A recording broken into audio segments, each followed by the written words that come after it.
Welcome to the Geek Easy.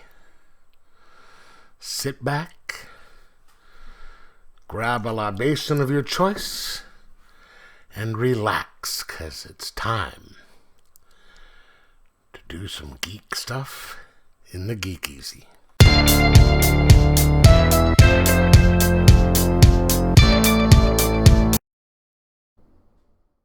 Welcome to the Geek Easy, fellow geeks. Grab a beverage of your choice. Because today we will be reviewing Superman, the Man of Steel, Omnibus Volume 2. Published by DC. Written by John Byrne, Marv Wolfman, and Jerry Ordway. It took me a while to realize that this isn't just the Byrne run of Superman, because he did Man of Steel. This is Man of Steel, Superman, and Action Comics. It was just, boom.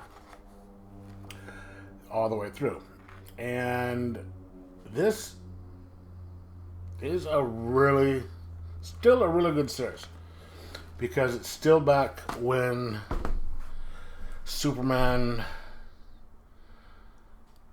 hadn't come... he was still not overpowered, so to speak.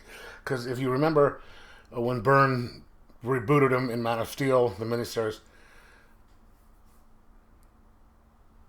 he was vastly powered down. Because, up until that point, you had Superman out somewhere in the universe with a big chain and pulling like 4 or 5 planets behind him.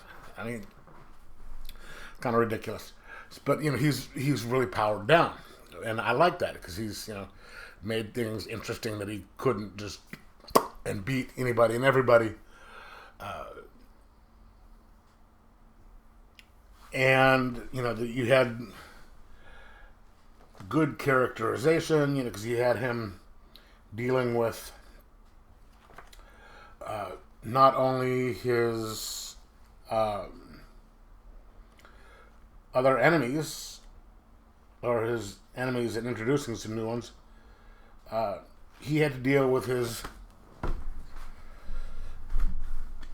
lack of power. Some of these people were actually giving him issues. You know what I mean?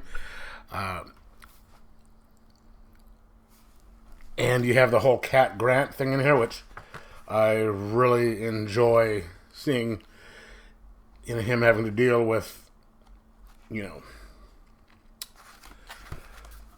having to go between her and Lois Lane.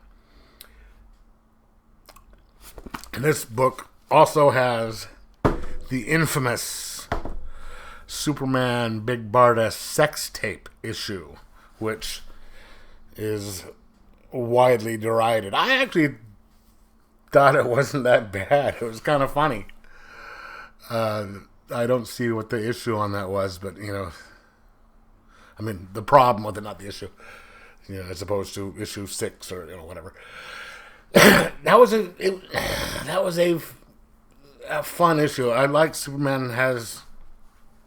John Byrne has a kind of a sense of humor about this and puts some humor into that.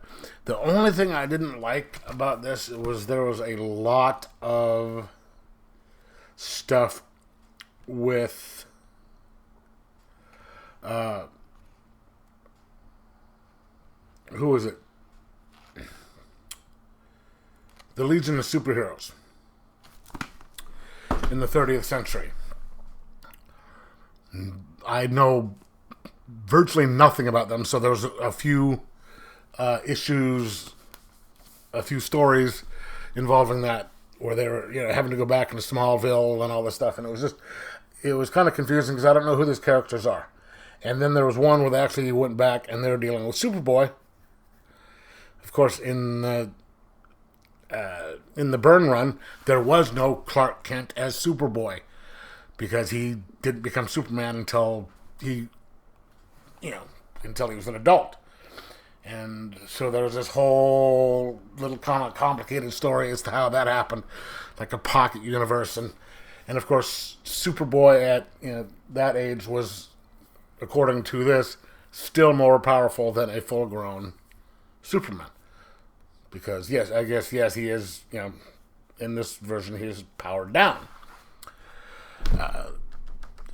I wanted to skip over the issues with the Legion of Superheroes, but I read them anyway just because I didn't want to skip anything. But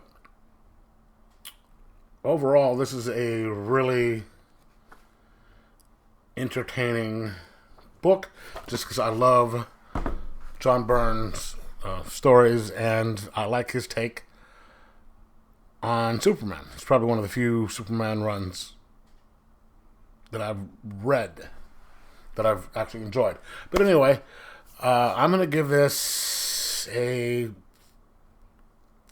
4.25 out of 5 just because of those Legion of Superhero stories that I just did not enjoy. 4.25 out of 5.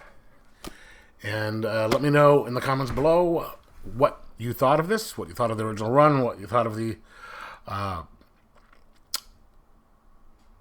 collection, and like, subscribe, and most of all, enjoy your comics.